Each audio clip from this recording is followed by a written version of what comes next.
Jane Iyer from Jane's Singapore Tours. I set up this little business 4.5 years ago just to show people the beauty of Singapore, its heritage, its culture, its history.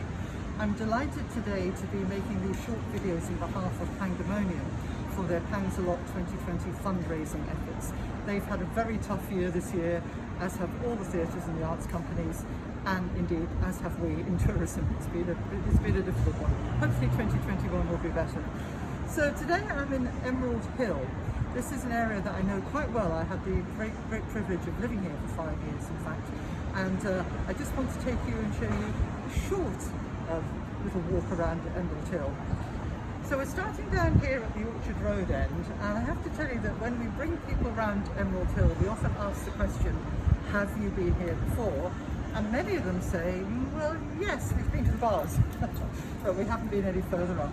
So today we'll go a little bit further up, but bear with me, we could spend a couple of hours here easily, if not more. What is Emerald Hill?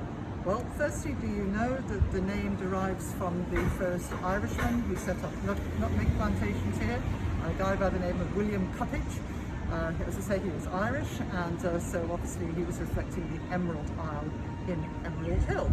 Interestingly enough, he was from Northern Ireland, and in the old days mainly the Scots were on this side of Orchard Road and the Irish on the other side, but like all good Northern Irishmen, he's a mix of the two, and I love that. So this was a nutmeg plantation in the day, until a blight came in, we believe on a boat from Sumatra, which basically brought a beetle with it and killed all the nutmeg in Singapore. So unfortunately after that, nutmeg was no more, and they made fruit orchards here instead for a while, before eventually, long story short, his son-in-law went bankrupt, and they sold off parcels of land to build these beautiful houses, which are still here today, starting in the early part of the 20th century.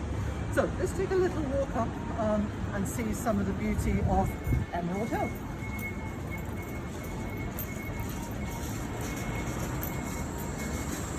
So like most shop houses in Singapore, we have the ubiquitous 5-foot way. This is something that Raffles stipulated in his building regulations of 1822-23, and we're very grateful for them to this day because it gives us shade from the sun, gives us shade if it's cover when it's raining, and they are beautiful. So this side of the road, 5-foot ways, shop house. Other side of the road, as we'll see in a moment, are more like little terraced houses with small yards or small gardens in front of them. But broadly speaking, all built in the shop house style, albeit over a period of many years. Let's take a quick look at a couple of these.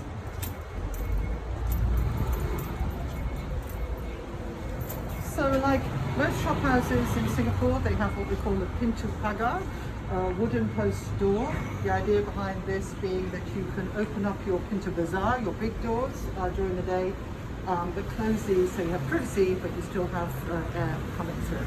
So that's very practical.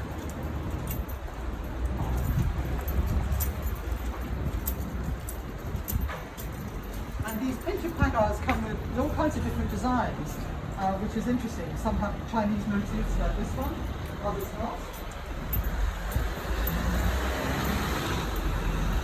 Many have this wonderful glass that originally came in from Europe in the early days, in the early parts of the 20th century. And we find this in lots of different parts of Singapore in different colours, sometimes blue, green, and so forth.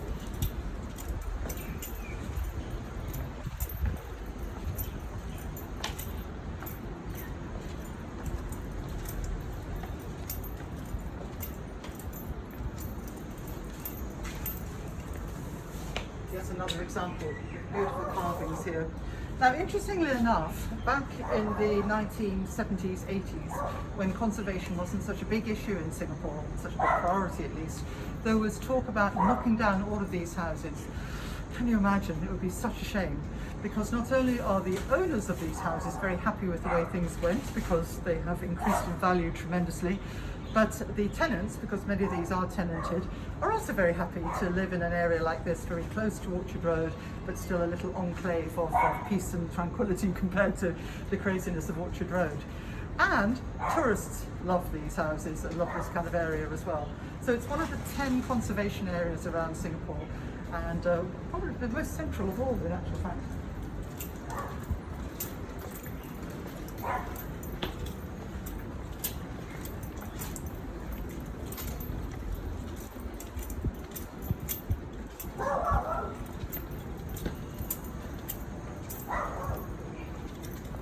couple of other features that we see quite commonly around here, by the way, there's some of the green glass that I was talking about, are these tiles. They're often called Peranakan tiles, so in actual fact, most of the Chinese people who bought these houses or had these houses built for them in the first place were Teochew. But everybody loved these tiles, which came from Europe in the first instance and later on from Japan. So we see a lot of them on the outside of the houses. This is a way to flaunt your wealth. In the old days, back in Europe, they would have been in the kitchen around by the fireplace, but obviously we don't have that kind of thing here. The other thing I want to point out are these little windows up at the top. These are quite common again in shop houses. Not all of them have them, but they are meant to be in the shape of a bat. A bat is a very lucky thing in Chinese culture. Its name, Fu, sounds like good luck, but also it represents the idea of the bats coming and killing all the vermin which otherwise would have attacked the crops. So in an agricultural society, that's quite important. Let's go a little bit further on.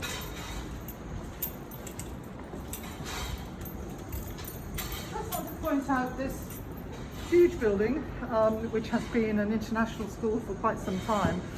Prior to this, it was the Chinese girls' school, although actually some boys went to it as well, little boys. So this has been a school for many, many years. Like most schools in Singapore, they're moving out of the centre of the city, so we're waiting to see what's going to happen with this building next. We'll see.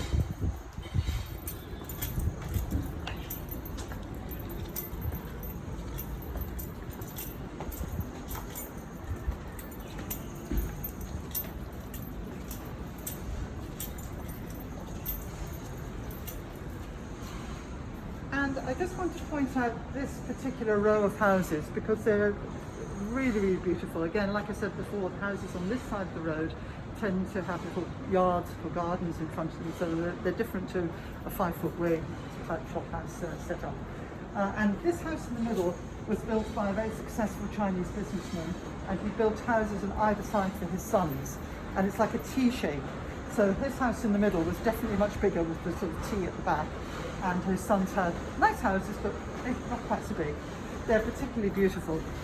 Now, I'm not going to take you there today because it would take a little bit too long for this very short tour, but behind here we have where the old railway line used to run. It used to go down to Orchard Road, over a bridge over Orchard Road, and then down to the old Tank Road station, which is basically where the Indian temple is today, where Buddhism ends. This is before Tanjong Pagar was open.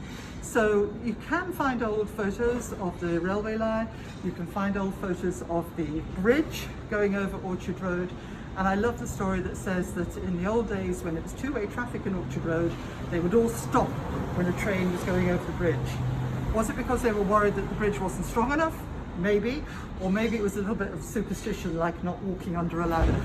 We're not quite sure, but anyway, that's the way it happened in the old days. Emerald Hill is a little enclave of peace and harmony, as I said.